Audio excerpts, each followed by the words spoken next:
ஓம் நமச்சிவாய. அன்பு நேயர்களே அனைவருக்கும் வணக்கம். நாம் இப்பொழுது தமிழ் மாதமான வைகாசி மாத பெயர்ச்சி பார்க்க போறோம். ஒவ்வொரு ராசிக்கு இந்த மாதத்தில் என்னென்ன யோகங்கள் மாற்றங்கள் கிடைக்க போகுதுன்னு பார்ப்போம்.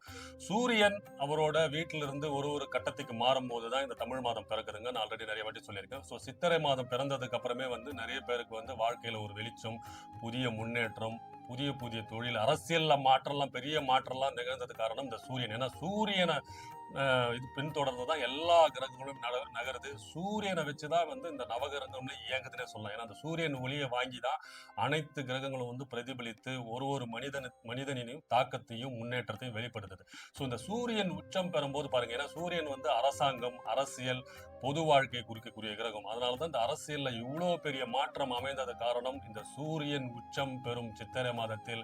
நமக்கு பாருங்க, அரசியல் வாழ்க்கையே நிறைய மாற்றங்கள்லாம் கொடுத்திருக்கு. அந்த மாதிரி ஒரு தனி நபரின் வாழ்க்கையையும் பொருளாதாரத்தையும் முன்னேற்றத்தையும் மாற்றக்கூடிய பொறுப்பு சூரியனுக்கு உண்டுங்க. அதே மாதிரி நம்மளோட ராசி கட்டத்தில் ஒரு ராசிக்காரர்களுக்கு பாத்தீங்கன்னா ஒரு லக்னம் இருக்கும். செவ்வாய் ஒரு லக்னம், மேஷ ராசிக்கு ஒரு லக்னம், சந்திரன் இருந்தா சந்திரன் லக்னம். இந்த மாதிரி லக்னாதிபதி வலிமை இழந்து இருந்தாலும் சூரியன் அதற்கான பொறுப்பை ஏற்று அதனுடைய கடமையை செய்யக்கூடிய அதிகாரத்துக்குடையவர் சூரியன். அதனால லக்னாதிபதியே நீசமாயிருக்காரு, லக்னாதிபதியே வக்ரமாயிருக்காரு, லக்னாதிபதியே பாவர்களோட சேர்ந்திருக்காரு, 6, 8, 12 மறைஞ்சிருந்தாலும் சூரியன் அவர் தன் தலைமை பொறுப்பை ஏற்று அந்த ஒரு தனிதனின் வாழ்க்கையை முன்னேற்றத்தை செயல்படுத்தக்கூடிய பொறுப்பு சூரியனுக்கு உண்டுங்க. ஸோ இந்த சூரியன் ஒவ்வொரு ராசி கட்டத்தின் மாறும்போது தமிழ் மாதம் பிறக்குதுங்க. ஸோ இந்த வைகாசி மாதத்தில் ரிஷப ராசியில் புதனோடு இணைகிறார் சூரியன். சனி பகவான் அவரோட மீன ராசியில தான் குரு வீட்டுல இருக்கிறாருங்க. செவ்வாய் ஆட்சி பலம் புரிந்தி மேஷ ராசியில் பவர்ஃபுல்லா இருக்கிறாருங்க. சுக்கிரன் அவரு மிதன ராசியில் புதன் வீட்டுல குருவோட இணைறாரு. அதாவது தேவகுரு அசுரகுரு மிதன ராசியில் இருக்கிறாங்க. இப்போ புதனும் சுக்கிரனும் பரிவர்த்தை பெற்று பலமா இருக்கிறாங்க. சோ குரு பகவானும் இந்த மாதம் 26ஆம் தேதி அவரோட கடக வீடு உச்ச வீட்டில் பலம் பொருந்தி இருக்கும் காலகட்டத்தில் குரு பயிற்சி ஆரம்பிக்கிறீங்க. சோ இந்த வைகாசி மாதத்தில் இந்த கிரகங்களின் அடிப்படையில் ஒவ்வொரு ராசிக்கும் ஒரு சிறப்புமிக்க காலமாக இருக்க போது எந்தெந்த விஷயம் பண்ணலாம், காதல், கல்யாணம், திருமணம், முக்கியமா வேலை, தொழில் மாற்றம், அரசியல் மாற்றம், என்னென்ன முடிவுகள்லாம் இருக்கு போதெல்லாம் பார்ப்போம். ஒரு ராசிக்கும் பார்ப்போம். சிம்மராசி நேயர்களே, இந்த வைகாசி மாதம் உங்களுக்கு ஒரு ஒளி பொருந்த மாதமாக இருக்க போதுங்க. ஏன்னா உங்க ராசிநாதன் சூரிய பகவான் உங்களுக்கு 10ஆம் இடத்தில் ரிஷப வீட்டில் ஆட்சி பெற்று இருக்கிறாரு. அதாவது சுக்கிரனும் புதனும் பரிவர்த்தனை. அதனால அவர் வீடு கொடுத்த சுக்கிரனும் ஆட்சி பெறும்போது உங்களுக்கு அந்த தொழில் சார்ந்த விஷயத்தில் உங்களுக்கு அதிக முன்னேற்றங்கள்லாம் கிடைக்கக்கூடிய மாதமாக இருக்க போதுங்க. ஏன்னா அஷ்டம சனியா இருந்து சனி பகவான் தொழில்காரகன் சில சங்கடங்களையும் தொந்தரவுகளையும் கொடுத்தாலும் உங்க ராசிநாதன் தொழில் சாணத்தில் இருக்கும் பட்சத்தில் நீங்க இவ்வளவு நாளா பட்ட கஷ்டங்கள் எல்லாமே ஒரு விடிவு காலம் வரப்போகுதுன்னே சொல்லாங்க. ஏன்னா சிம்மம்னாலே வெற்றி, சிம்மம்னாலே லாபம், சிம்மம்னாலே அதிகாரம், சிம்மம்னாலே ஆட்சி திறமை, ஆளுமை திறமை, நிர்வாக திறமை, அதாவது ஒரு அதிகாரம். அவங்க நேரா போய் நின்னாலே அந்த இடத்துல இருக்கிறவங்க எல்லாருமே பயப்படக்கூடிய அமைப்பு. ஏன்னா உங்களோட அதாவது அந்த கம்பீரம், உங்களோட பார்வை எல்லாமே அந்த நேர்மை, அதுல ஒரு ஒரு ஆக்ரோஷம், ஒரு வெற்றி. எந்த ஒரு காரியத்தை நம்ம பண்ணாலும் அதுல வெற்றி அடையணும், அதையும் இமிடியேட்டா செயல்படுத்தணும், இல்லைன்னா அந்த காரியத்துல நீங்க இறங்க மாட்டீங்க. ஸோ அந்த மாதிரி ஒரு வெற்றி, துணிவு, எதுலையும் ஒரு துணிச்சல் மிக்க ராசினா அது சிம்ம ராசி தான். ஸோ இந்த சிம்ம ராசிக்கு சில சங்கடங்கள், அதாவது சச்சரவுகள், அஷ்டம சனியை 8ஆம் இடத்திலிருந்து சனி பகவான் கொடுத்திருந்தாலும் எதையும் தாங்கும் இதயம் என்ற மாதிரி சிம்மராசிகர்கள் எல்லாத்தையும் தூக்கி போட்டு மறுபடியும் பிரம்மாண்டத்தை நோக்கி வெற்றி பாதையை நோக்கி போகக்கூடிய மாதமாக இந்த வைகாசி மாதம் இருக்க போதுங்க. ஏன்னா சிம்மம் சிம்ம ராசியில ஆணா இருந்தாலும் பெண்ணாக இருந்தாலும் சரி, அது அவங்களோட தனித்துவத்தை எப்பவுமே காட்டுவாங்க. அதாவது என் காலில் தான் நிற்பேன், என்னாலதான் இங்க நடக்குது, என்னோட ஆளுமையில தான் இந்த குடும்பம் இருக்குது, என்னோட ஆளுமையில தான் இந்த ஆபீஸே நடக்குது, என்னோட நிர்வாக திறனாலதான் என்னோட அந்த அதாவது ஒரு கர்வமும் ஒரு கம்பீரமும் இருக்கும்.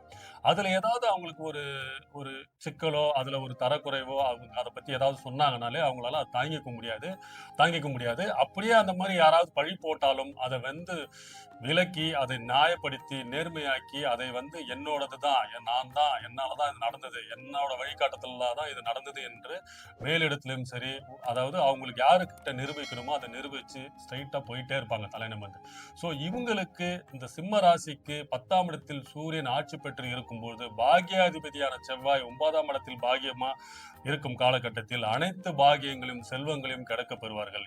முக்கியமா இந்த மாதத்துல இவங்க நினைத்த சின்ன சின்ன விஷயமா இருக்கட்டும், ஒரு புதிய ஹோட்டல்ல போய் சாப்பிட்றதோ, ஒரு ரெஸ்டாரண்ட்ல போய் சாப்பிடணும், இல்ல அவங்களுக்கு பிடிச்ச இடத்துக்கு போகணும், அவங்களோட ஆசைகள் நிறைவேறும் கூடிய அமைப்பாக இந்த மாதம் இருக்க போது.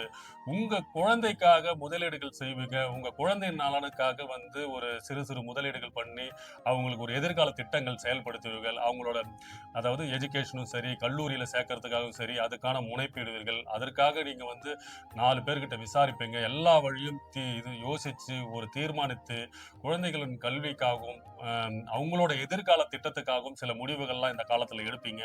அதன் மூலயமா உங்க குழந்தைகள் உங்க மேலமா ரொம்ப சந்தோஷமா அம்மா, அதாவது உங்களால தாங்க நாங்க இந்த மாதிரி நம்மளுக்கு ஒரு பேரண்ட்ஸ் கிடைச்சிருக்காங்க. அதாவது உங்கள் மூலயமா உங்கள் குழந்தையோட சந்தோஷத்தை நீங்க கொண்டு செல்வீர்கள்.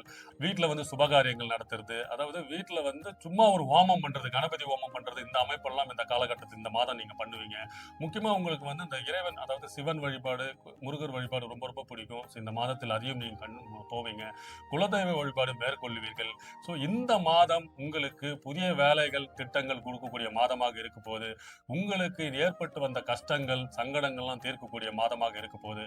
அது மட்டும் இல்லாமல் உடல்நல பிரச்சனை, ஆரோக்கியத்தில் பிரச்சனை, மருத்துவ செலவெல்லாம் பண்ணிட்டு இருந்தீங்க, அதுவும் இந்த மாதத்தில் அதாவது இந்த மாதத்தில் அதெல்லாம் உங்களுக்கு நீங்கி சுப செலவுகள் ஏற்படுறதுக்கான அமைப்புகள்லாம் இருக்கு. அதாவது மருத்துவ செலவு, அதாவது தேவையில்லாம செலவே பாத்தீங்கன்னா ஒரு தேவையில்லாத விரைய செலவா இருந்ததெல்லாம், அனாவசிய செலவெல்லாம் இருந்ததெல்லாம் பாத்தீங்கன்னா இந்த மாதம் சுப செலவுகளாகவும் உங்களோட சந்தோஷத்துக்காக செலவு பண்ணக்கூடிய மாதமாகவும் இந்த மாதம் இருக்க போகுது. ஸோ இந்த வைகாசி மாதத்தில் சிம்ம ராசிக்கு ஒரு சிறப்பு மிக்க காலமாகவும் இருக்க போகுது. அதே மாதிரி 12ஆம் இடத்தில் குரு பகவான் உச்சம் பெற்று ஆட்சி பெற்று இருக்கும் இந்த காலகட்டத்தில் யாரெல்லாம் வெளிநாட்டுல போய் படிக்கணும், முக்கியமா சிம்ம ராசிகர்கள் உயர்கல்வி படிக்கணும்ன்ற, வெளிநாட்டுல போய் செட்டில் ஆகணும், அங்கேயே வேலை வாய்ப்பெல்லாம் தேடணும்ன்ற முதல் படி, அதாவது அந்த மாதிரி யோசிச்சுட்டு இருக்கீங்க பாத்தீங்களா, அதெல்லாம் இந்த காலகட்டத்தில் உங்களுக்கு சக்சஸ் ஆகும். இதன் மூலயமா நீங்க ஃபாரின்ல போய் செட்டில் ஆயிட்டு அங்கேயே உங்களுக்கு வேலை கிடைச்சு அங்கேயே குடும்பம்லாம் அமைக்கிறதுக்கான வாய்ப்பெல்லாம் சிம்மராசிக்கு இந்த காலகட்டத்தில் இருக்கும். முக்கியமா இந்த காதல் கல்யாண வாய்ப்புகள்லாம் இந்த காலகட்டம் இந்த மாதத்தில் உங்களுக்கு ஏற்படுத்தி கொடுத்துருவார் குரு. யாரெல்லாம் சிம்மராசிக்காரர்கள்லாம் கல்யாணத்திற்காக காத்து கொண்டு இருக்கிறீர்களோ அவங்களுக்கெல்லாம் திருமண வாய்ப்புகள் கைகூடும். ஸோ முக்கியமா இந்த மாதத்தில் சிம்மராசிக்கு அவங்க எதிர்பார்த்த அனைத்து சந்தோஷங்களும் அனைத்து வாய்ப்புகளும் கிடைக்க போகுது. திடீர் அதிர்ஷ்ட யோகம், திடீர் லாட்டரி யோகம், திடீர் பணவரும் என அனைத்து சகல சந்தோஷத்தையும் கிடைக்க பெறுவீர்கள். ஏன்னா எல்லா கிரகமே ஆட்சி பெற்று பலம் புரிந்து இருக்கும் இந்த மாதத்தில் உங்களுக்கு சிறப்பு மிக்க காலமாக இருக்க போது. உங்களுக்கு ராசியான எண் 1ஆம் எண், 5ஆம் எண், நிறம் சிவப்பு. சிவன் கோயிலுக்கு போயிட்டு வாங்க. ராசியான கிழமை ஞாயிற்றுக்கிழமை. ஸோ சிவன் அருளால் உங்களுக்கு அனைத்து வளங்களும் கிடைக்க பெறுவீர்கள். வாழ்க வளமுடன்.